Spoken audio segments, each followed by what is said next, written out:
All right, good morning, everyone. Good job to Group 5 there, setting the stone there for us. I'm Cade, I'm Harrison. I'm Sophie. and our study is on the financial and psychological impact of nicotine pouches on college students. So we'll kind of dive into it right here, kind of starting off with the contents. Obviously, we're going to have an introduction and introduce you guys to our topic. Kind of leading off into that, we're going to go into the literature review and why that is actually important for this study and why it makes it unique for this study. Um, Continuing on, we're going to go to the scope of research, the financial well-being. We're going to talk about the survey idea and the variables that go into that, parts of our survey, obviously the hypothesis, the engagement that we expect to have in our survey, and then everybody's favorite, obviously the incentive, and then lastly we'll talk about kind of like our expected results. Let's get my notes up here. Here we go. So for introduction, so between 2019 and 2022, Zyn, they actually held the largest share of all brands in the U.S. And during that period, their pouch sales, that's what the nicotine pouches are called if you're not familiar with the terminology of a Zyn, but they rose from 126 million from August to December. They had 818 million units. So I mean, just right there, that market share in itself is pretty unbelievable. And then according to the Keck School of Medicine in 2024, 5.4% of teens said they had used nicotine pouches compared to 3% in 2023. And kind of just wrapping this up in the introduction, the financial habits of college students are what we're going to be looking at to research here. Since there is little information on the purchasing of nicotine pouches among college students, let me tell you, when you go out and look for a study on nicotine pouches related to stress in a college institution, it's not something that you're gonna, have your choice to pick and choose from, right? It's something that is only done a couple times, and it's kind of hard to find some of that those research examples for a topic like this, which I think is better because it makes it more unique, and people are gonna wanna, try it out because it's not your typical average Joe survey, which I think makes ours special. So, kind of go into the literature review here. From an article, Financial Stress, Coping Strategy, and Academic Achievement of College Students. It was a sample of about 2,200 students from colleges in the Midwest, so it is relevant to us here. It stated that students with fewer financial resources and more life stressors, they reported significantly higher financial stress. And then financial stressors, objective financial knowledge, and the amount of financial resources were strongly related to the amount of financial stress that students felt. The sample size in comparison to what we're doing here obviously is much more. I mean, it would be great to get 2,200 people to take your survey, and I wish it was that easy, right?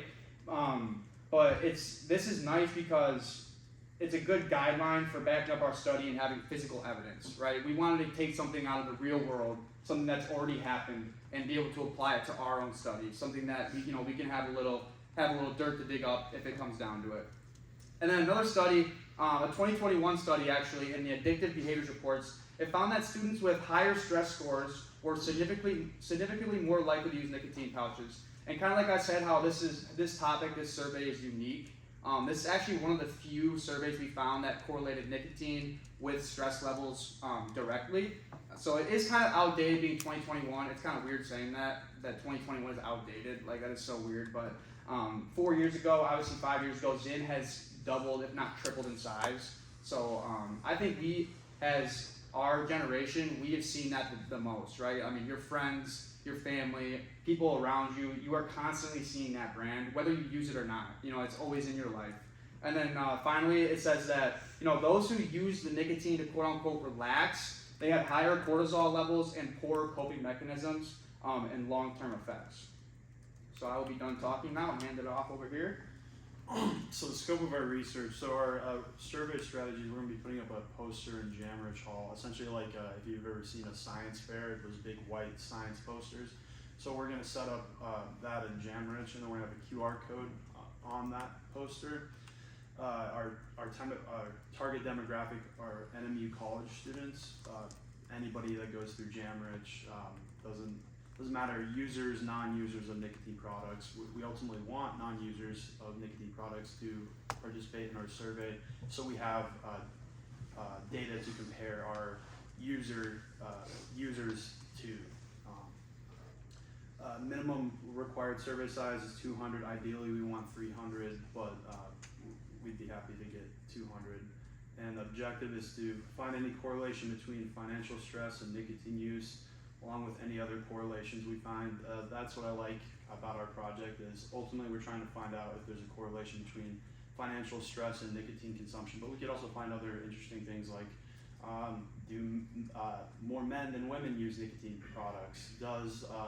Are nicotine users more stressed out than non-nicotine users? So there's a lot of other outcomes we can see from our survey. And a big point of why we're doing the survey in the first place is just off financial well-being. National survey reveals 59% of college students consider dropping out due to financial stress, and nearly 8 out of 10 college students say that their financial pressures have been negatively impacted by their mental health. So just some of these statistics are showing the bedrock of which we're making this project on, and that there is data that proves that students are stressed out about their financial well-being. So that there is data for us to have a premise on our hypothesis. Our hypothesis isn't just for nothing. This data supports even doing the survey in the first place. Alright, and moving on to kind of our survey idea. As Harry already said, we're focused mostly on college students for ours. Survey seeks to investigate, trying to find if there is financial effects for the recreational use of nicotine pouches, specifically in college students. Again, like they've said, it's kind of hard to find data out there already, so it's a bit of a newish topic, but we're looking to specifically calculate the proportion of students who purchase nicotine pouches and then investigate the impact that has on their ability to pay for basic needs, food, rent, transportation, things along those lines. Then looking at variables, independent variable is going to be purchase and use of nicotine pouches, whether or not students use nicotine pouches, and then the dependent variable is the effects of recreational nicotine usage on finances, kind of what that effect is, if there is much of a correlation. That's what we're going to be trying to find out. As far as the parts of our survey, 3 main blocks. Block 1, just the consent form, just a basic consent form, kind of asking them to answer to the best of their ability, be honest with us. Also, again, it's anonymous, so we'll go into our incentive and everything in just a minute with that.